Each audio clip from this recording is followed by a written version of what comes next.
আসসালামু আলাইকুম বন্ধুরা।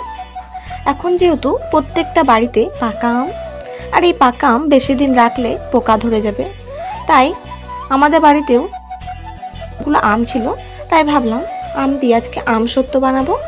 প্রথমে আমি আমের মুখটা কেটে এরপর আমের ছালটা ছিলে নিয়েছিলাম। এরকমভাবে সব আমের ছালগুলো ছিলে নিয়েছিলাম। এই আম সত্যটা খেতে কিন্তু দারুণ লাগে। আমি খেয়ে ভাবতেও পারিনি যে একদম সে দোকানের কিনা আমটির মতো খেতে লাগবে। সব আমগুলো আমি এরকমভাবে ছিলে নিয়েছিলাম। এক জাম মতন আমার আম হয়েছিল। এরপর আমি নিচেতে একটা জায়গা দিয়ে এরপর একটা ছাঁকনির সাহায্যে ভালোভাবে এরকমভাবে আমি সব আমগুলোর পাল্পটা বের করে নিয়েছিলাম। এরপর গ্যাসে একটা কড়াই চাপিয়ে দিয়েছিলাম। কড়াইটা গরম হয়ে গেলে আমের পাল্পটা আমি দিয়ে দিয়েছিলাম।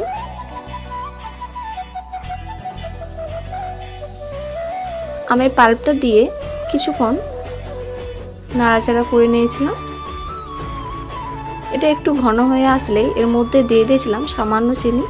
যেহেতু আমটা মিষ্টি ছিল তাই সামান্য চিনি অ্যাড করেছিলাম। এরপর আমি আর একটু ঘন করে নিয়েছিলাম।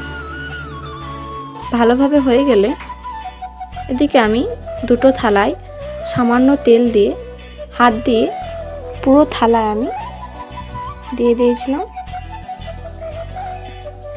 তেলটা দিলে আমসত্ত্বটা ভালোভাবে উঠে যাবে। এরপর আমি আমের পাল্পটা দিয়ে দিয়েছিলাম।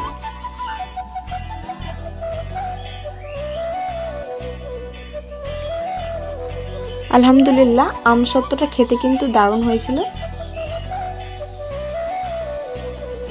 ভিডিওটা ভালো লাগলে অবশ্যই লাইক করবে আর চ্যানেলটাকে সাবস্ক্রাইব করে আমার পাশে থাকবে। আমার ছোট ভাই ছুরি দিয়ে আমসত্ত্বটাকে এমন অবস্থা করেছে যে একটাই ভালো করে দেখাতে পারে।